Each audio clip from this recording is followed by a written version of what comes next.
What is going on, Colts Nation? Guys, with the 117th pick, the Indianapolis Colts select Tanner Bortolini, the center out of Wisconsin. A lot of people mocking him to Indianapolis, maybe a round early than what maybe some people would have said originally.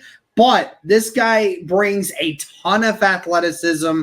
A lot of people really liked this because he has the athleticism and the IQ and has a lot of good starts at Wisconsin. Cody, what was your reaction to this one?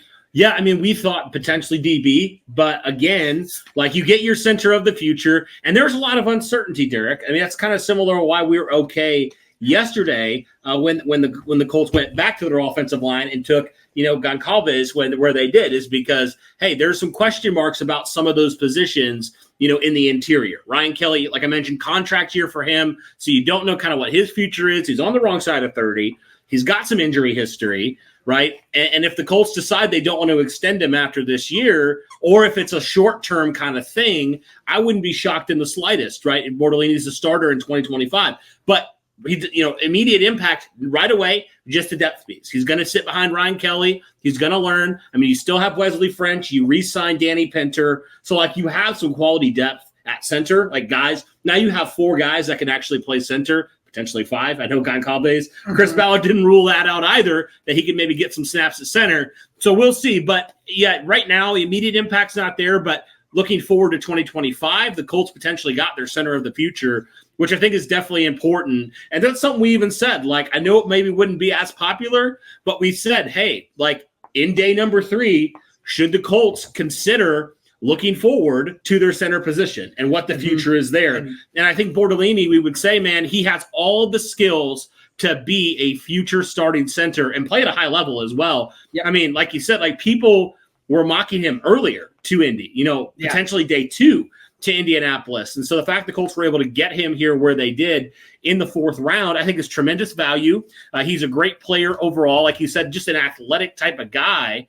And he definitely has a lot of things that you like. Mentioned the IQ. So the athleticism and the IQ is definitely a big thing there. So you feel really good about him potentially stepping into that starting role in 2025. Or even if the Colts say, for example, they're like, we're going to bring back Ryan Kelly for like a year, right? Or something, right? For 2 years. Exactly. You have that potential to do that, but he definitely has all the traits you're looking for a future starting center. So definitely for the immediate impact, a quality depth guy at center, but looking forward, potentially your center of the future. Yeah, and like you said, we've seen even when Ryan Kelly is still here, he's had those injuries. I don't think there's been many seasons where Ryan Kelly has lasted a full 16, 17 games. Yeah. So, those 2-3 games that Ryan Kelly might miss, or some of those games where he goes out with injuries, to have someone like this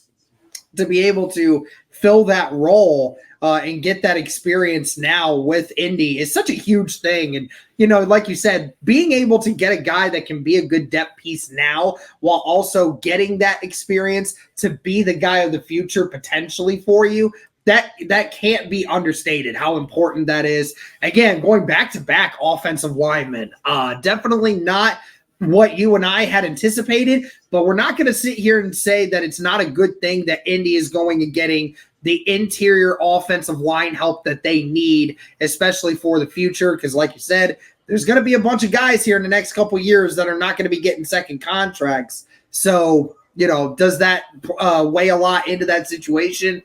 Either way, I think it was a really great pick. Bortolini was one of the best interior offensive linemen that you could have asked for at this spot, and it's a great pick nonetheless. Yes, we are absolutely fine with this. And again, as much as we said, hey, we like what Wesley French did last year, kind of in that relief role. We like what Danny Pinter did at center when he had to fill in for Ryan Kelly. You didn't want to rely on either of those guys long-term. Like, they weren't the long-term solutions. They're decent backups, but that's about it to the degree. And so Bortolini, I think, and wow, the Bears just took a punter anyway. But anyway, regardless of that, I do believe that this is a great move for the Colts. Just the immediate for the depth on the offensive line. I mean, Derek, now you have 2 players back-to-back that can play And who knows, maybe Bortolini could play some guard. I don't know. But regardless of it, center is a position of need. Maybe not as high as some other positions, but again, Chris Ballard and company restocking the cupboard when it comes to offensive line in an extremely deep class. This shouldn't be a shock to anybody. Ballard has talked ad nauseum about how deep this offensive line class is. And so the fact that the Colts potentially got 2 future starters in the 3rd and 4th rounds are great. That's great for Indianapolis. And guys that everybody said, obviously with Goncalves, it was the injury. With Bortolini, it's like he just fell, right? So guys that potentially, should have been drafted higher here for Indianapolis in back-to-back rounds, they fall to the Colts here, and they potentially get, who knows, Derek, maybe the future center and right guard of the future, or the right tackle, depending how you view Goncalves there. But regardless, I love this pick for the Indianapolis Colts. Truly believe they got a great one here in Tanner Bortolini, and really excited to see kind of what he looks like and kind of the future of that center position for the Colts. Yep, absolutely, man. Again, the 6'3", 6'4", 305-pound center out of Wisconsin. The bloodlines go real heavy there in Wisconsin at the O-line. They do. They go heavy, and we know that those Wisconsin boys up there, and Indy loves those guys. So no doubt that he's going to be something. No doubt he's a football guy. But that's going to do it for this one, guys. Let us know your thoughts on this. And as always, guys, go Colts.